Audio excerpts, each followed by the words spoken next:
the middle ground is Nancy Levin has this beautiful quote that says, well, I find it beautiful. Hopefully y'all find it beautiful too.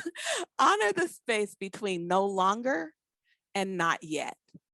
And that space between we're no longer where we used to be or where we once were, but we're not quite yet where we hope to be or where we want to be. That space in the middle is that middle ground, that in between space. So how do we honor that space? What is that space? And is it beneficial, right? So no longer are those places where we've been, they're our experiences. If we stop and pause and look at no longer, we can see where learning happened, where growth happened, even in the midst of perhaps trying times and hard times. We can honor and hold that there were some trying times in the no longer, there were hard times, and there was learning and growth, and there were successes that took place. And so we start to move into this post-healing growth, this post-learning growth, right? And then the not yet is what we're working toward, where we see we can go and what we hope can happen, where there's growth that we see can happen. So that's what no longer is. That's what not yet is. Then what is this middle ground? What's between no longer and not yet? That middle ground can be a gift. It can be a time of slowing down while working to keep the momentum going, but really taking some time to pause, some time to slow down, maybe reimagine, reflect, reevaluate some things. The middle ground, that space between no longer and not yet, is a beautiful space to hold both and to look at where have we been experiencing, operating from, moving in, either or. It has to be this way or that way. It's only one way or the other. It's A or it's Z, right? But all those beautiful letters between A and Z, that both and. Okay, we have these challenges, we have these limitations and these restrictions, and we want to get to this other space. What can we do with that both and? So that middle ground is a beautiful space to start growing the muscle and strengthening the muscle of holding both and. That in-between space or that middle ground is also a beautiful space of reflection and imagining. It's a great time to start looking at what have we done? How has it impacted myself? How's it impacted the team? How's it impacted our community? What are new ways that we can imagine what we are already doing? Working with our knowns. And even if it's one small known, working with the known and imagining what can happen there. It's also a space to think about what, like I was just saying, what do we know? And how can what we know aid us in moving towards that goal, or at least getting a little closer while we're holding that both and. Nancy Levin calls that in-between space the place where resilience, possibility, and opportunity are born. So if you think about the middle ground, not so much as we have to compromise here or there's no space for growth, this is just a stall tactic, but start to think about that middle ground and reimagine it as the place where possibilities can be born. What seeds of opportunity can we plant? How are we taking care of that soil? How are we making sure that it's nutrient rich so that what we are working toward really is able to take solid root and grow and blossom beautifully? It can also feel very stagnant, and I just want to acknowledge that and be very real and honest that when we're in that space of no longer and not yet, when we're in the middle, it can feel like we're not growing. It can feel like nothing's happening. It can feel like, oh my gosh, we have dropped the ball and we've let ourselves down and other folks down. What I offer to you is that when you are reimagining, when you're in a state of reflecting with yourself, with your team, with the community, when you're really imagining what those seeds can be that are being planted, when you're looking at how are we engaging with our funders, how are we engaging with community, how are we engaging with policies and procedures as they currently stand, that's actually movement. That's actually not being stagnant. You are doing critical things. Holding equity in the middle ground. Can we hold equity here? Yes. Oh my gosh, there are so many ways we can hold equity here. We can always hold equity is what I will say.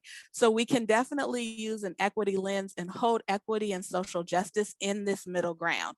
And I'm sharing some thoughts and ways when we wrap up here in just a few moments. Hopefully this is getting your amazing little cells thinking and percolating, and you'll have some thoughts and ideas to share too.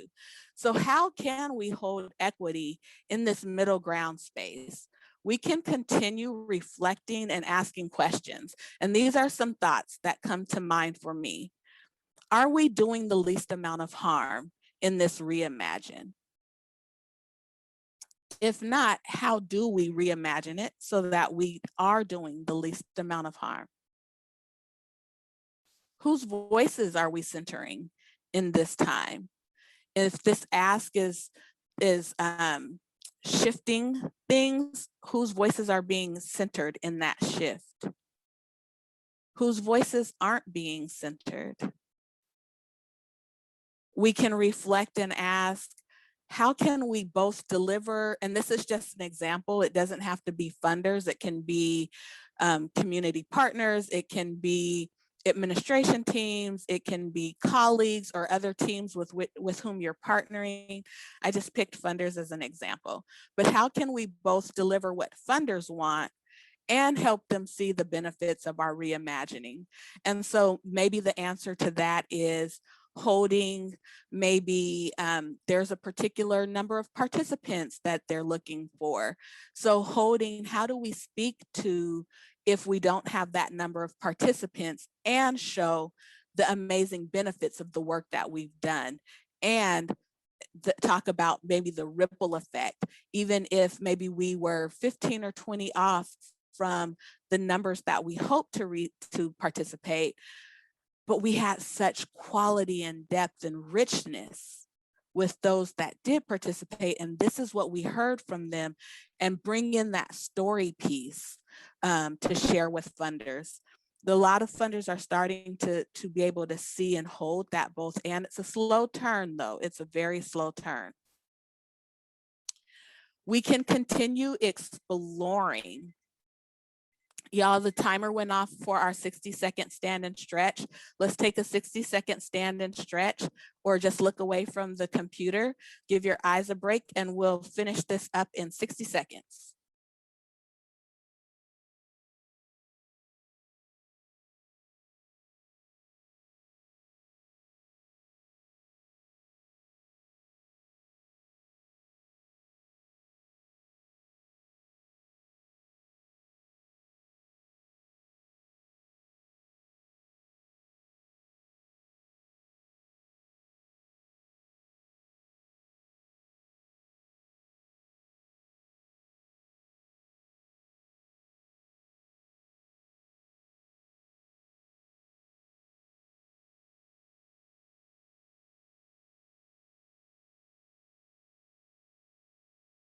Come back together in about 15 seconds.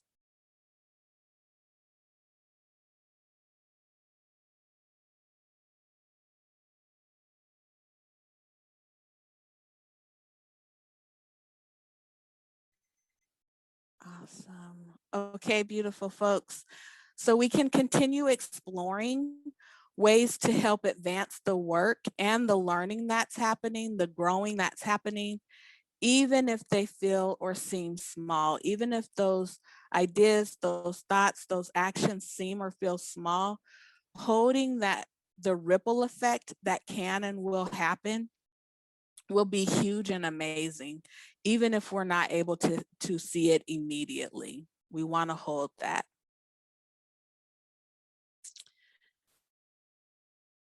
And then we can explore ways to deepen our partnerships with community partners, with community members, with perhaps our colleagues, with ourselves. So there's lots of ways that we can explore in this middle ground. How do we deepen these partnerships? How do we reimagine our commitment to equity in this space? And this is a beautiful space to remember and hold that there are multiple ways to reach the desired outcome, and to really think about and explore various perspectives. Maybe it's the time to bring in additional voices. Maybe it's that time to pause and say, we haven't been able to reach this particular community the way we want it to. Maybe it's a perfect time to look at some policies and procedures and see if there's one little way to question what if we looked at this policy from a different angle? What if we looked at this procedure from a different angle? Maybe it's questioning how our programming is happening. How do we imagine what liberated reading looks like for summer programming? If we're being asked to still hold, okay, the young people need to keep a log, they need to do all these different things. If we're being asked to hold to those pieces, what does equity look like in that? Are we saying you have to read the books, or someone can read the books to you, right? Are we saying you have to read the books? Or what if we said one of the pieces for this literacy is they maybe read, right? But then they come together and write their own script and retell the story. Are they engaging with amazing storytellers? Is that part of literacy and reading, right? So are there ways to hold the both and in there?